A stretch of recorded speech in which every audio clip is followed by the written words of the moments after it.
আসসালামু আলাইকুম সুপ্রিয় দর্শক, স্বাগত আপনাদের সবাইকে কায়েসের রান্নাঘরে। আশা করি আপনারা সবাই বেশ আছেন, ভালো আছেন। আজকে আপনাদেরকে চাল কুমড়োর মোরব্বা তৈরি করে দেখাবো, খুব সহজে, খুব সুস্বাদু উপায়। তো প্রথমেই আমাদের যা লাগবে, বাজার থেকে কিন্তু আমরা একেবারে পাকা চাল কুমড়ো আনবো।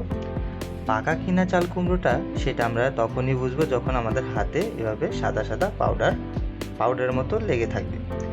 মানে চাল কুমড়োর যে সাদা সাদা অংশটা সেটা হাতে পাউডারের মতো লেগে আসবে। এরপরে আমরা চাল কুমড়োটাও মানে আমরা কি পরিমাণ চাল কুমড়া মোরব্বা করব সে পরিমাণ কেটে নেব। আমরা এখানে খুবই সামান্য পরিমাণ নিয়ে আপনাদেরকে দেখাচ্ছি। দেখতে পাচ্ছেন আমরা চাল কুমড়া আমাদের সাইজ বা আমাদের পছন্দ অনুযায়ী কেটে স্লাইস করে এরপরে কিন্তু আমরা কাঁটা চামচ দিয়ে কেচিয়ে নিচ্ছি। আমরা ভালোভাবে কিন্তু কাঁটা চামচ দিয়ে কুচিয়ে নেব, যাতে চিনির শিরাগুলো ভালো করে ঢোকে। এপাশ ওপাশ ভালো করে কিন্তু আমরা কাঁটা চামচ দিয়ে কেচিয়ে নেব, অথবা আমরা কিন্তু টুথপিক দিয়েও করতে পারি। প্রসেসিংটা ঠিক সেম একই রকম। আমরা চাল কুমড়ো প্রত্যেকটা পিস যে কটাই আমরা বানাই না কেন, আমরা ঠিক এপাশ ওপাশ ভালো করে কিন্তু কেচিয়ে নিব কাঁটা চামচ অথবা টুথপিক দিয়ে। এভাবে কিন্তু আমরা প্রত্যেকটা পিস কেচিয়ে নিয়েছি। দেখুন, কেচিয়ে নেওয়ার পরে একেবারে স্পঞ্জ হয়ে যাবে চাল কুমড়োগুলো। এরকম টিপলে মানে অনেক পানি বের হবে, অনেক রস বের হবে। প্রতিটাই কিন্তু সেম অবস্থা। আপনি দেখুন, আপনাকে দেখাচ্ছি আমি। তো এরপরে কিন্তু আমি এখানে আলাদা একটি পাত্রে প্রায় 1 লিটারের মতো পানি নিয়েছি। সেখানে হাফ চা চামচের মতো চুন নিয়েছি। পান খাওয়ার যে আমরা চুন ব্যবহার করি, সেই চুন নিয়ে গুলিয়ে নিয়েছি ভালোভাবে। চুন ভালো করে গুলিয়ে নেওয়ার পর এরপর কিন্তু আমাদের যে চাল কুমড়োর পিসগুলো আছে সবগুলো দিয়ে নেব। এটা প্রায় একটু লং প্রসেসিং, মানে আপনার সারা রাত করে ভিজিয়ে রাখতে পারেন। মানে 8 থেকে 10 ঘন্টা ভিজিয়ে রাখার পরে এরপরে কিন্তু আমরা উঠানোর পরে দেখতে পারবেন কিন্তু আমাদের চাল কুমড়োগুলো কি মানে বেশ শক্ত হয়ে গিয়েছে। শক্ত হওয়ার পরেই কিন্তু আমরা সারা রাত রাখার পরে 7-8 ঘন্টা চুনের পানিতে ভিজিয়ে রাখার পরে আমরা ভালো পানি দিয়ে পরিষ্কার পানি দিয়ে ধুয়ে নেব। চুনের পানি দিয়ে কিন্তু আমাদের ভেজানোর কারণ একটাই, যখন আমরা এখন যে ফুটন্ত সেদ্ধ গরম পানিতে দিয়েছি যাতে একেবারে গলে না যায়, এই কারণে কিন্তু আমরা চুনের পানিতে ভিজিয়ে রেখেছি 7-8 ঘন্টা। তো আমরা একেবারে ফুটন্ত গরম পানিতে ঢেলে নিয়েছি। আমরা বেশি জালও দেব না। যখন আমাদের জাল হয়ে গিয়েছে আমরা তখনই বুঝবো, যখন আমরা একটা কাঁটা চামচ পুরোটাই চাল কুমড়োর ভিতরে ঢুকে যাবে, খুব ইজিলি ঢুকে যাবে। এরপরে কিন্তু আমরা পানি ছাড়িয়ে ফুটন্ত গরম পানি থেকে উঠিয়ে একটি পাত্রে নিয়ে রাখবো।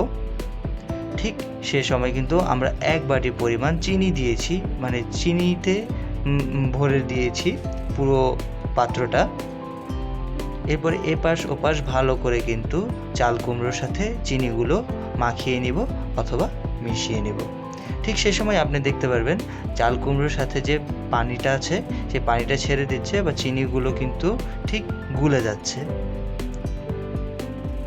এরকম প্রায় আপনার 20 মিনিট আধা ঘন্টা হওয়ার পরে কিন্তু দেখবেন পানিগুলো ছেড়ে দিচ্ছে চিনি থেকে আপনিভাবেই। এরপরে কিন্তু আমরা চুলায় জাল দেব লো মিডিয়াম আঁচে। তখনই কিন্তু 3 থেকে 4টা আমরা এলাচ ফাটিয়ে দিয়ে নেব। এই কারণে এলাচ দিচ্ছি আমি, এই কারণে যাতে চাল কুমড়োর যে একটা গ্রান আছে বা গন্ধ আছে, সেই গন্ধটা আমরা যাতে না পাই। ঠিক এভাবে আমরা কিন্তু এখন আধা ঘন্টার মতো জাল দিব। ঠিক ততক্ষণই জাল দিব যতক্ষণ পর্যন্ত আমাদের চিনির শিরাটা ঠিকভাবে হয়ে না আসে।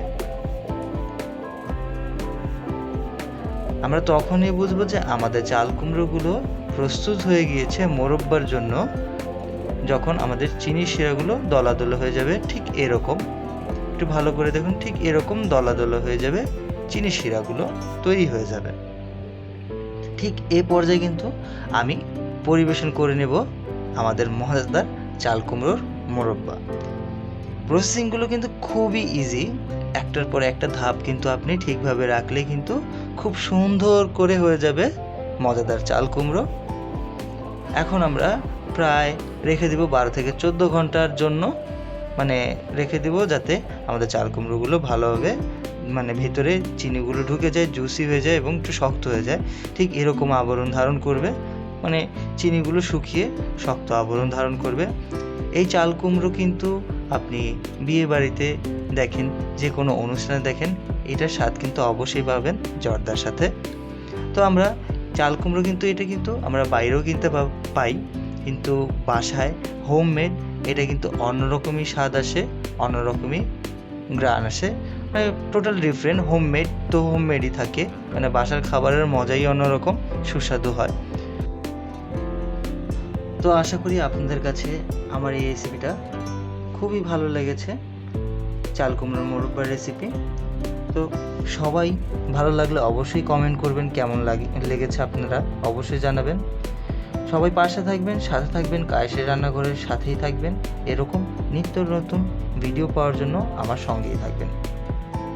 আপনাদেরকে কিন্তু আমি একেবারে চাল কুমড়োগুলো কেটেও দেখেছি, মানে চাল কুমড়োর মোরব্বাগুলো কেটেও দেখিয়ে নিচ্ছি যে ভিতরগুলো কেমন জুসি হয়েছে। এই দেখুন, এটা কিন্তু বেশ মজার হয়েছে, বেশ স্বাদের হয়েছে। আশা করি আপনারা আমার ভিডিও দেখে নিজেও বাসায় ট্রাই করবেন।